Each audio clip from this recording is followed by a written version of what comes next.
Hey guys, this series of exercises is all going to be done with a large yoga ball. They come in 3 different sizes, small, medium, and large. This one's a medium, but any of the 3 sizes will work. Grant's going to demonstrate these for us today. I'm going to have him start in a Pilates V, so heels together, toes apart. We're putting his feet up against this box on our Cadillac, but you could do this on a wall at home.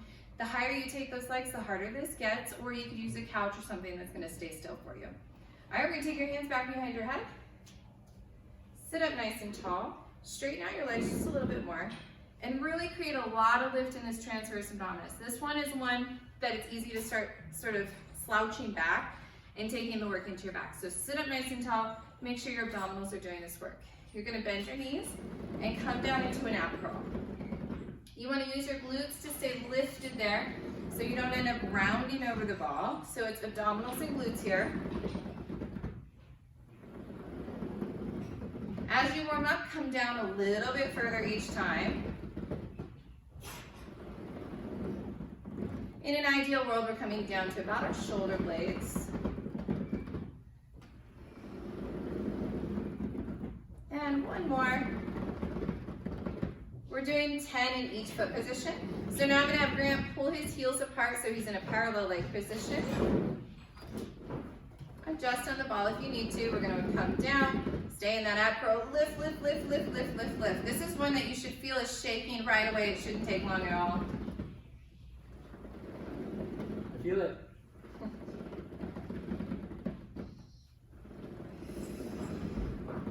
Use your breath. Inhale as you come down, and exhale as you lift up.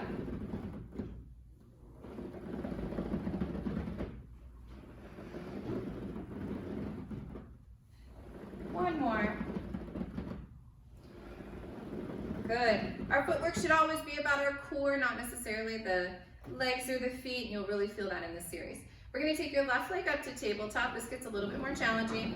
Ideally, you can just sort of leave that right foot where it was, and it wouldn't have to move, but if you need to, you can slide it a little bit more towards center. Just be careful not to cross over too much. We don't want to put too much pressure on the outside of Grant's knee or ligaments there. You're going to feel the imbalance in your obliques here. This is an exercise that really highlights sort of where one side of your belly is a little weaker than the other. So that left side oblique for Grant's a little bit weaker. It shifts his hip to the right and it makes it a little bit more challenging. You want to make sure whatever leg lifts, you keep that belly muscle on. That one likes to drop and get a little lazy there. It's lazy. Tall, tall, tall, tall, tall. We're going to take that left leg down, bring the right leg up. You can see Grant starting to pull down just a little bit. You want to stay really high and lifted here. There you go, good. Otherwise you can risk going into your back.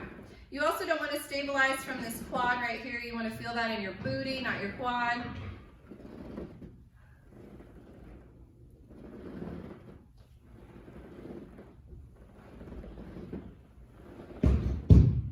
Two more.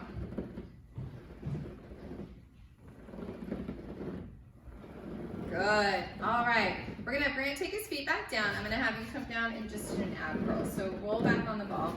Come into an ab curl. The hardest one here is staying lifted both through the chest and in the hips. So you've got to really make sure that those glutes stay on and that your upper abdominal muscles stay on. We're pretty close to this box here. If you're at home, you might want to scoot back just a little bit. And you're going to take your right leg to tabletop. Lower the right leg, lift the left leg. So you're going to alternate leg lifts. So you're going to take that right leg down, lift the left, lower the left, lift the right, lower the right, lift the left. Keep those elbows nice and wide. Stay lifted in your booty, lifted in your core. Trying to minimize as much as you can the shifting from side to side. He's going to do one more on each side. We're going to end with this left here.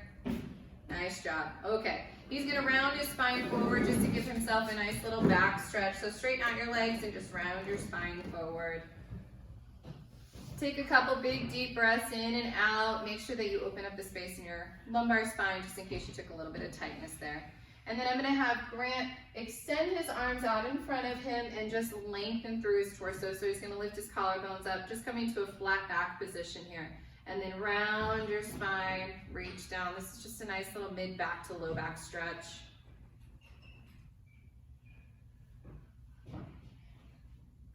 Grant's doing a nice job here of keeping his shoulders down. You want to make sure that those shoulders aren't lifting up to your ears, and the rotation's not coming from here. That's all coming from your upper abdominal muscles in order to move the thoracic spine. Good. Okay, we're going to bend the knees, come back to the wall, and you're going to put your feet up against the wall. So left foot's going to be forward, right foot's going to be back if you're on that right hip. So you're going to switch those legs. Basically, if you're up against the wall and you turn, the same leg would stay forward. All right, now start with the hand on the floor. Make sure that you can find your balance point, and then if you can, you are using the feet into the wall for some support here, but really to activate the glutes. So you're turning those glute muscles on to make sure you don't shift side to side on the ball. You're gonna take your hands back behind your head when you're ready, and if you're not quite ready for that today, you could do this as a variation with your right hand down on the mat. Variation. Okay, we're going to draw the upper abdominal muscles in, make sure you're not flaring. I would bring Grant's head back just a little bit so it's in line with his spine. And then you're going to lift up and over. The workload's actually the down, and then we're going to pull from your oblique to lift back up. Up and over, quite a bit harder if that arm are lifted off the mat. But you don't want to risk going into your back here, so do this in a modified version if you need to. And lift back up.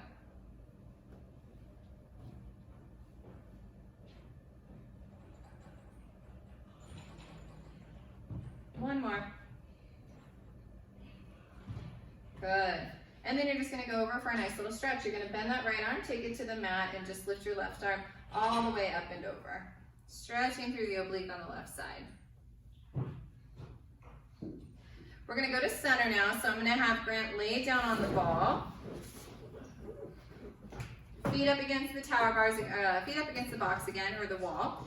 And you're using that wall for a little bit of balance, but really to activate those glute muscles. We're going to elongate Grant's spine, so it's almost like he's in a plank here with the ball underneath his pelvis or low belly, just for a little added support.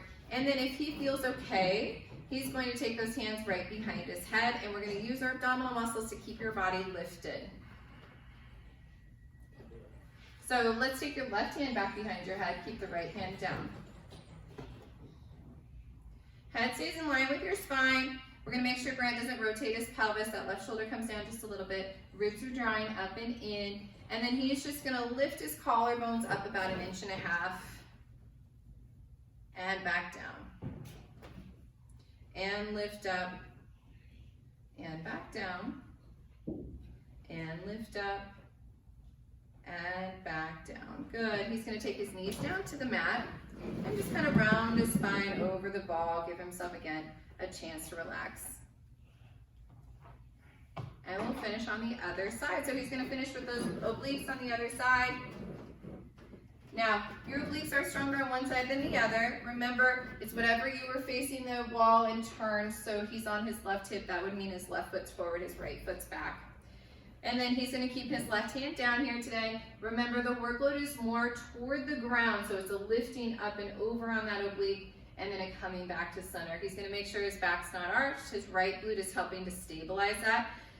Any oblique work can easily go into your low back if you're not careful. So we want to make sure that this stays to the front of his body, not to the back of his body.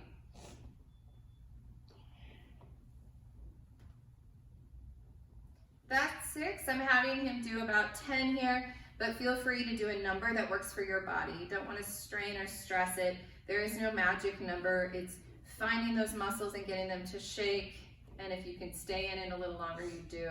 But you don't want to push it and end up going into muscles that you shouldn't be in. We're going to do one more there, lifting up and over, and then I'm going to have Grant come to his forearm and just take his right arm up and over for a little stretch. And that's a nice little ball series. I hope you guys have a great day. Bye.